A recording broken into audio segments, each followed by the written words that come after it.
Hi guys, முக்கியமாக subscribe பண்ணிவிடுங்க. இன்றைக்கி நம்ம தளபதி அண்ணன் விஜய் அண்ணனை பற்றி தான் பெருமையாக நான் ஒரு வீடியோ போட போகிறேன். அதனால் விஜய் ரசிகர் மட்டும் என்ன சப்ஸ்கிரைப் பண்ணிக்கிடுங்க, லைக்கு நிறைய அள்ளி போடுங்க. ஓகேவா? என்னென்னா போலாமா நம்ம? அது என்ன வேறு ஒன்றும் இல்லைங்க. அந்த இப்போ வந்து ஒரு 6 வருஷம் முன்னாடி திமுகவில் உதயநிதி ஸ்டாலின் அண்ணன் இருக்காங்களா, அவங்க என்ன சொன்னாங்கன்னா, கையெழுத்து என்னென்னா நீட் தேர்வை நான் ரத்து பண்ணுறேன்னு சொல்லி தான் கையெழுத்து அவங்க போட்டாங்க. எல்லாத்துக்கும் தெரியும். ஆனால் நீங்கள் டிவிலையும் பார்த்துருப்பீங்க, எல்லாரையும் பார்த்துருப்பீங்க. அதாவது திமுக கட்சிக்காரங்களே இருந்தாலும் நீங்கள் பார்த்துக்கிடுங்க, கவனிச்சிக்கிடுங்க. அதாவது அவங்க என்ன சொன்னாங்கன்னா, நீட் தேர்வை நான் ரத்து பண்ணுறேன், அரசியலுக்குள்ளே வந்தோடனே கையெழுத்து நான் அதான் போடுவேன்னு சொல்லி அவங்க கையில் ஒரு செங்கலை தூக்கி காட்டி வீடியோ போட்டுக்கிட்டு இருந்தாங்க. டிவியில் எல்லாருமே பரபரப்பாக பேசிகிட்டு இருந்தாங்க. ஆனால் அவங்க வந்து ஆட்சி முடிஞ்சு போச்சு, நீட் தேர்வை ரத்தே பண்ணலை. அது இப்போ நியாயமே இல்லாமல் இப்போ தளபதி விஜய் அரசியல் நடக்கணுன்னே அவங்கள எப்படியாட்டும் ஒரு பிரச்சனையை கொண்டு வந்து அவங்கள வந்து கெட்ட பேர் வாங்க வைக்கணும்னு சொல்லியே நம்ம உதயநிதி அண்ணன் வந்து ஆட்களை வச்சு, அதாவது ஜென்சி கிட்ஸ்ன்னு சொல்லி வச்சு அவங்கள வச்சு சம்மந்தம் இல்லாமல் பண்ணுறாங்க. அதாவது என்னென்னா, ஜென்சி கிட்ஸில் வந்து சொல்ல போனால் எல்லாத்துக்கும் பணம் தாங்க, காசு தாங்க.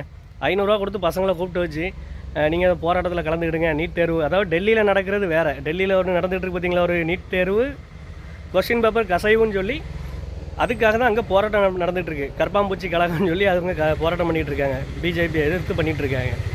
ஆனால் இவங்க விஜயை எதிர்த்து பண்ண மாதிரி நம்ம தமிழ்நாட்டில் இவங்க பண்ணிகிட்டு இருக்காங்க. நீட் தேர்வை வந்து விஜய் பண்ண மாட்டேக்காரு, அது செய்ய மாட்டேக்காரு, இது செய்ய மாட்டேக்காருன்னு சொல்கிறாங்க. ஆனால் விஜய் வந்து நல்லது செய்வாருங்க, நம்பிக்கையோடு இருங்க.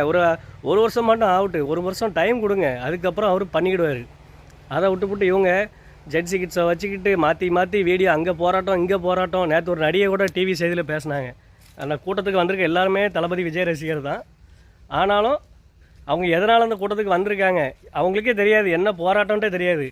கேட்டாச்சுன்னா தூண்டி விடுவாங்க. அதாவது டிஎம்கே கட்சிங்கிறத வந்து தூண்டி விட்டு வேடிக்கை பார்க்குறது தான் டிஎம்கே கட்சின்னு சொல்லுவாங்க. நான் சொல்லலைங்க, பொதுமக்களே சொல்லிகிட்டு இருக்காங்க, டிஎம்கே கட்சிக்காரங்களே நிறைய பேர் சொல்கிறாங்க. அவங்களுக்கு என்னென்னா, தளபதி விஜய் வந்து அரசியலுக்கு வந்தது அவங்களுக்கு பிடிக்கலை. அதனால தான் அவங்க கேட்டால் நாங்கள் எதிர்கட்சின்னு சொல்லி அவங்க கடந்து பில்டப் பண்ணிகிட்டு இருக்காங்க. அதனால் முக்கியமாக டிஎம்கே கட்சிக்காரங்க யார் பார்த்தாலும் வருத்தப்படாதீங்க, நான் சொல்கிறேன்னு சொல்லி நீங்கள் கோவப்படாதீங்க. உங்கள் மனசாட்சி தொட்டு பாருங்கள். தளபதி விஜய் ஆட்சி வந்து நல்லபடியாக சூப்பராக போய்கிட்டுருக்கு.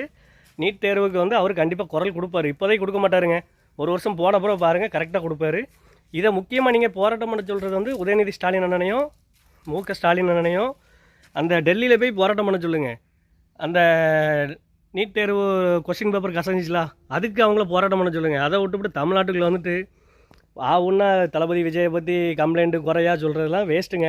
முக்கியமாக பிடிச்சா சப்ஸ்கிரைப் பண்ணுங்கள். நாளைக்கு ஒரு வீடியோவில் சந்திக்க. நன்றி, வணக்கம், பாய்.